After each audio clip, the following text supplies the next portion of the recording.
ಆತ್ಮೀಯ ವಿದ್ಯಾರ್ಥಿಗಳೇ, ತಮಗೆಲ್ಲರಿಗೂ ಮತ್ತೊಮ್ಮೆ ಸ್ವಾಗತ.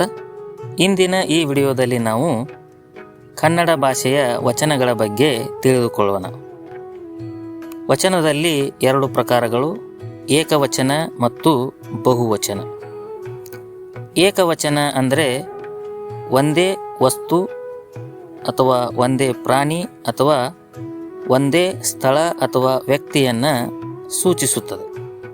ಬಹುವಚನ ಅಂದರೆ ಒಂದಕ್ಕಿಂತ ಹೆಚ್ಚು ಸ್ಥಳಗಳನ್ನು, ಪ್ರಾಣಿಗಳನ್ನು, ವ್ಯಕ್ತಿಗಳನ್ನು ಸೂಚಿಸುವಂಥ ಪದಗಳಿಗೆ ಬಹುವಚನ ಪದಗಳು ಅಂಥೇಳಿ ಕರಿತೀವಿ. ಈಗ ಕೆಲವೊಂದಿಷ್ಟು ಉದಾಹರಣೆಗಳನ್ನು ಗಮನಿಸೋಣ. ಮನೆ, ಮನೆಗಳು. ಪೆನ್ನು, ಪೆನ್ನುಗಳು. ಪುಸ್ತಕ, ಪುಸ್ತಕಗಳು. ಮರ, ಮರಗಳು. ಕುರ್ಚಿ, ಕುರ್ಚಿಗಳು. ಚೆಂಡು, ಚೆಂಡುಗಳು. ಕಲ್ಲು, ಕಲ್ಲುಗಳು. ಶತ್ರು, ಶತ್ರುಗಳು. ದಿಕ್ಕು, ದಿಕ್ಕುಗಳು. ಮರ, ಮರಗಳು. ಶಾಲೆ, ಶಾಲೆಗಳು. ಚಿತ್ರ, ಚಿತ್ರಗಳು. ಈ ಎಲ್ಲ ಉದಾಹರಣೆಗಳನ್ನು ಗಮನಿಸಿ ಏಕವಚನ ಪದಕ್ಕೆ ನಾವು ಗಳು ಸೇರಿಸಿದಾಗ ಇವು ಬಹುವಚನ ಪದಗಳಾಗಿ ಬದಲಾವಣೆ ಹೊಂದುತ್ತವೆ. ಇಷ್ಟು ಉದಾಹರಣೆಗಳನ್ನು ಗಮನಿಸೋಣ.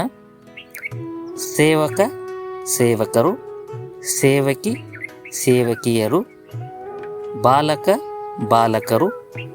ಚಾಲಕ, ಚಾಲಕರು. ಅರಸ, ಅರಸರು. ಹುಡುಗ, ಹುಡುಗರು. ಪುತ್ರ, ಪುತ್ರರು. ವೀರ, ವೀರರು. ಸೈನಿಕ, ಸೈನಿಕರು. ಕಿವುಡ, ಕಿವುಡರು. ಮೂಕ, ಮೂಕರು. ವೈದ್ಯ, ವೈದ್ಯರು. ಶಿಕ್ಷಕ, ಶಿಕ್ಷಕರು. ಈ ಉದಾಹರಣೆಗಳನ್ನು ಗಮನಿಸಿದಾಗ ಏಕವಚನ ಪದಕ್ಕೆ ಅರು ಪ್ರತ್ಯಯ ಸೇರಿಸಿದಾಗ ಬಹುವಚನ ಪದಗಳಾಗುತ್ತವೆ.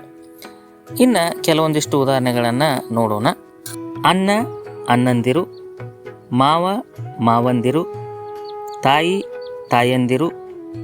ತಮ್ಮ, ತಮ್ಮಂದಿರು. ಅಕ್ಕ, ಅಕ್ಕಂದಿರು. ಅತ್ತೆ, ಅತ್ತೆಯಂದಿರು. ಹೆಂಡತಿ, ಹೆಂಡಂದಿರು. ಈ ಉದಾಹರಣೆಗಳನ್ನು ಗಮನಿಸಿ. ಇಲ್ಲಿ ಅಂದಿರು ಪ್ರತ್ಯಯ ಸೇರಿಸಿದಾಗ ಇವು ಬಹುವಚನ ರೂಪಗಳಾಗುತ್ತವೆ. ಕೆಲವೊಂದಿಷ್ಟು ಉದಾಹರಣೆಗಳನ್ನು ಗಮನಿಸಿ. ಅದು, ಅವು. ನಾನು, ನಾವು. ಇದು, ಇವು. ನೀನು, ನೀವು. ಚಿಕ್ಕದು, ಚಿಕ್ಕವು.